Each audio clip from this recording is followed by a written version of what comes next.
샬롬 할렐루야. 창세기 3장 12절 10에서 14절이요.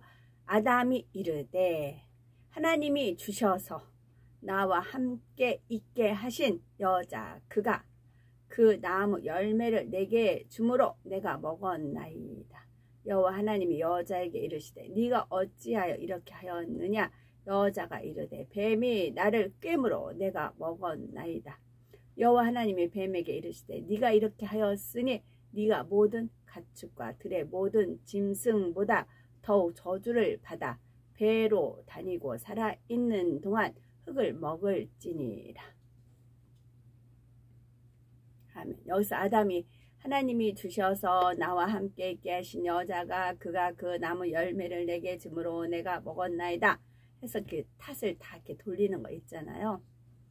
그 청교도 혁명 아저씨가 멘트가 거의 이래요. 어떻게 저런 말을 할 수 있을까 했더니 범죄, 그 아담이 처음에 했던 그런 식이었던 거네요. 하나님께서 아담에게 선악과를 먹은 일에 대해서 물으시는 장면을 살펴보았지요. 선악과를 먹은 일에 대해서 아담과 하와가 책임을 회피하는 장면과 죄로 인한 저주가 땅에 임한 결과에 대해서 살펴봅니다.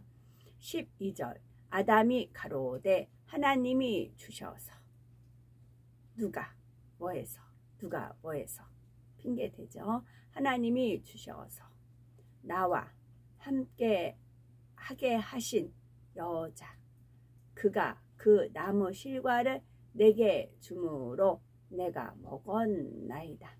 하나님께서 내가 너더러 먹지 말라 명한 그 나무 실과를 네가 먹었느냐 하고 물으시니 아담이 답변한 내용이지요. 이렇게 물으신 이유는 아담에게 진실한 답을 듣기 위함이었습니다. 아담은 자신이 죄를 범한 까닭에 두려운 마음이 들었지요. 그래서 육신의 생각을 동원하여 자신이 선악과를 먹었다고 시인하면서 동시에 자신의 아내를 들먹였습니다. 자신의 잘못을 인정하는 듯 하면서 근본 책임은 아내에게 돌리고 있습니다. 물론 아내 하와가 선악과를 먼저 먹은 것은 사실입니다.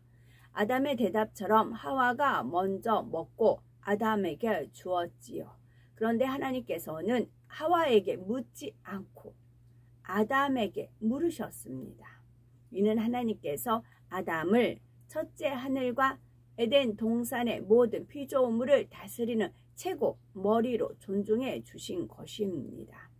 물론 그 안에는 아내 하와도 포함되어 있지요. 최고 머리라는 직임에는 최고 책임자라는 뜻도 담겨 있습니다. 권세와 함께 책임도 따르죠.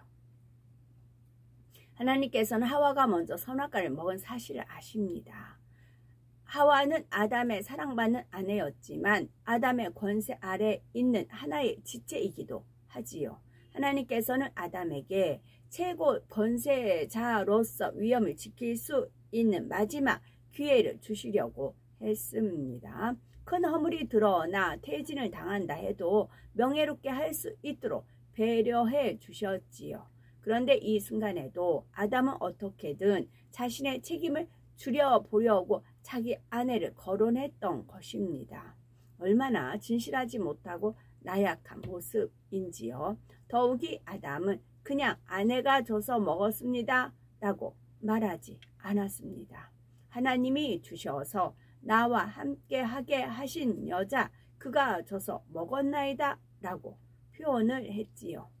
이 말에 어떤 감정이 담겨 있겠는지요. 바로 하나님에게까지 책임을 전가하고 있는 것입니다.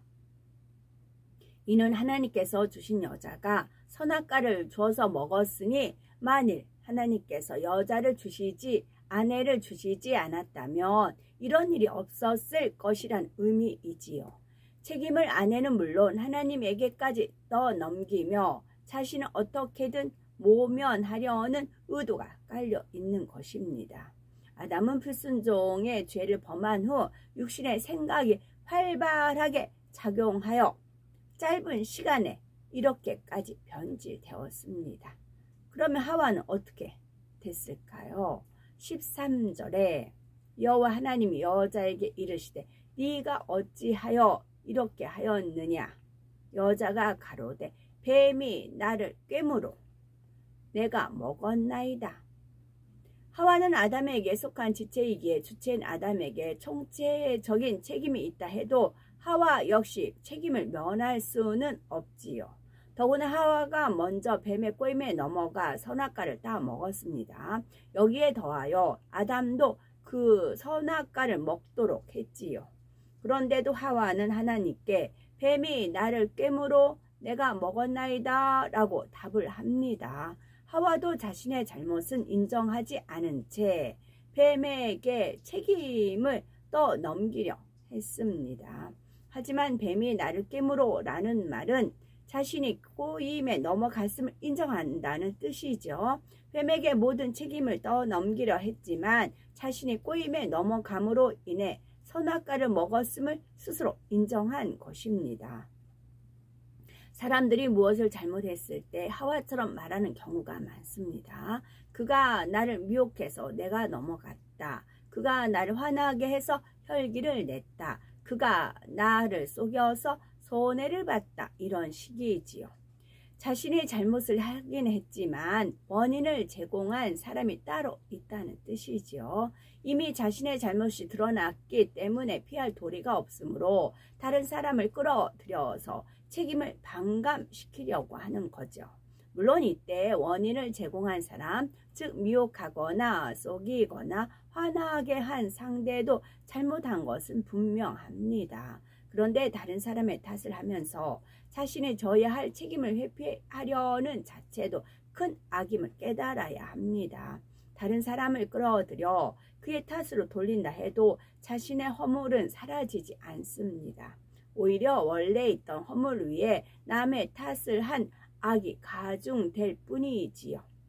혹 우리 중에 하나님 앞에 회개할 때 이런 식으로 기도하는 분이 계신지요. 하나님, 잘못했습니다. 그렇지만 저는 어쩔 수 없었습니다. 그러니 용서해 주세요. 이것은 진정한 회개가 아닙니다. 먼저 자신의 잘못을 철저히 인정하고 다시는 그러지 않겠다고 다짐해야 합니다. 아버지 하나님께서는 이렇게 회개하는 자녀의 기도를 받으시고 죄 사함을 주십니다.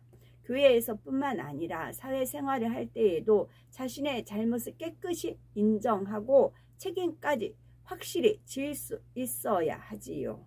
그런 모습이 다른 사람에게도 오히려 신뢰를 주고 결과적으로 사회에서도 성공하는 사람이 될 수 있습니다. 실제로 2007년 미국 경제 잡지 포브스지에 연봉을 올리고 싶으면 미안하다고 사과하라는 기사가 실렸답니다. 신문에 따르면 억대 연봉자들의 연봉 3천만 원 미만의 사람보다 미안하다고 사과할 의향이 2배나 됐지요. 자신이 잘못을 담담히 인정하는 사람이 용기 있고 정직한 사람이기에 앞으로 크게 발전할 수 있답니다. 잘못을 숨기려고 하거나 축소시키려 하며 환경 탓, 사람 탓을 하는 사람은 발전하기 어렵고 오히려 퇴보하지요. 어떤 상황에서도 비겁하게 물러서지 않고 육신의 생각을 동원하지 않으려면 참 마음을 이루는 수밖에 없습니다.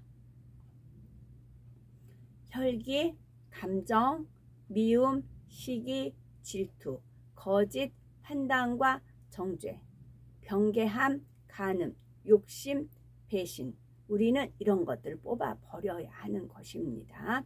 혈기, 감정, 미움, 시기, 질투, 거짓, 판단과 정죄, 변개함, 간음, 욕심, 배신.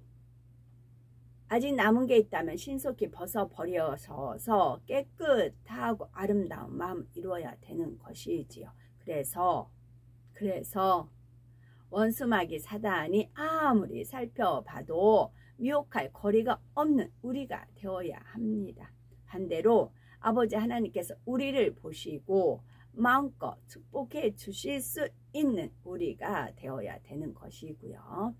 아담과 하와가 선악과를 먹은 일에 대해서도 하나님께서는 공의 가운데 심판을 내리십니다. 먼저 뱀에게, 다음은 하와에게, 마지막으로 아담에게 아담에게 벌을 내리시지요. 14절에 여호와 하나님이 뱀에게 이르시되 네가 이렇게 하였으니 네가 모든 육축과 들의 모든 짐승보다 더욱 저주를 받아 배로 다니고 종신토록 흙을 먹을지니라 했습니다.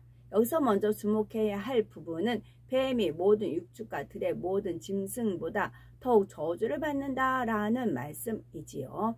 이는 뱀뿐만이 아니라 모든 육축과 들의 모든 짐승도 함께 저주를 받았다는 의미입니다. 그 중에서도 뱀이 가장 큰 저주를 받았고요. 그런데 본문에 모든 육축과 들의 모든 짐승이 가리키는 대상을 정확하게 알아야 합니다. 바로 지구상의 모든 육축과 들의 모든 짐승이 여기에 해당합니다. 둘째, 하늘에 있는 에덴 동산의 동물들 중에서는 뱀만 해당이 됩니다. 하와를 꿰었던 그 뱀 딱 한 마리만이 아니라 에덴 동산에 있는 모든 뱀이 저주를 받아 지구로 쫓겨났습니다. 백과사전에 따르면 현 지구상에는 2800여 종의 뱀이 있다고 합니다. 당시 에덴 동산에도 수많은 종의 뱀이 있었지요. 그 모든 뱀들이 저주를 받아 함께 이 땅으로 쫓겨났습니다. 따라서 그 이후로 에덴 동산에서는 뱀 형상의 짐승이 사라졌습니다. 물론 천국에도 뱀 모양의 짐승은 없습니다. 예전에 공룡이 범죄하여 쫓겨났을 때에도 주동자뿐만이 아니라 공룡 전체가 쫓겨났지요. 이는 그들 모두가 주종자에게 동조하는 불순한 마음을 지녔기 때문이지요. 에덴 동산의 뱀들도 마찬가지 상황입니다. 그러면 에덴 동산 사람들 중에서는 아담과 하와만 쫓겨난 이유는 무엇일까요? 에덴 동산 아담의 후손들은 선악과를 먹고 싶은 마음을 품지 않았습니다. 하나님의 명을 거스를 생각조차 하지 않았지요. 이에 아담과 하와만 에덴 동산에서 지구로 내쫓긴 것입니다. 로마서 8장 22절에 보면 피조물이 다 이제까지 함께 탄식하며 함께 고통하는 것을 우리가 아나니 했습니다. 이는 피조물 중 지구의 모든 동물이 함께 저주를 받았음을 의미하지요. 동물뿐만이 아니라 지구의 동물에게도 저주가 임했습니다. 창세기 3장 17, 18절 보면 땅이 아담으로 인해 저주를 받아 가시덤불과 엉겅퀴를 낼 것이라는 말씀이 있습니다. 이에 대해 여기서 주목할 대목은 땅 곧 흙이 저주를 받았다는 것입니다. 모든 피조물들을 조성한 근본 재료는 지구의 흙과 물입니다. 당시의 물은 생명력이 깃든 생명수였지요. 하나님께서 말씀으로 명하시면 흙과 물이 일정한 비율로 결합하여 각각의 피조물로 탄생했습니다. 피조물의 근본 재료로 사용된 흙은 그 종류와 성질이 매우 다양하지요. 부드럽고 온순한 성질을 가진 흙, 강하고 거친 흙, 쉽게 변질되고 썩는 흙, 독한 성질을 가진 흙 등 어떤 성질을 가진 흙으로 만들었느냐에 따라 피조물의 본성이 결정되었습니다. 예를 들어서 뱀을 조성한 흙의 성질은 어둠을 접하면 강교하게, 빛을 접하면 지혜롭게 될 수 있습니다. 이처럼 짐승마다 그 몸을 조성한 흙 성분에 따라서 각기 다른 본성이 잠재져 있었지요. 그 본성이 영적인 빛의 지배하에서는 선하고 아름답게 발현되었습니다. 모든 짐승이 온순해서 싸우는 일이 없었고 힘이 약한 짐승을 잡아먹는 일도 없었지요. 각자 정해진 생명의 기한대로 살다가 죽으면 흙으로 돌아갔지요.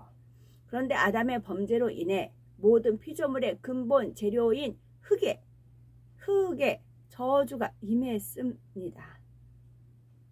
그 결과 흙 자체가 지닌 본연의 성질이 그대로 드러나게 되었지요. 작은 곤충들과 눈에 잘 띄지 않는 미생물들까지 얼마나 악한 본성이 드러나는지를 알 수가 있는 것입니다.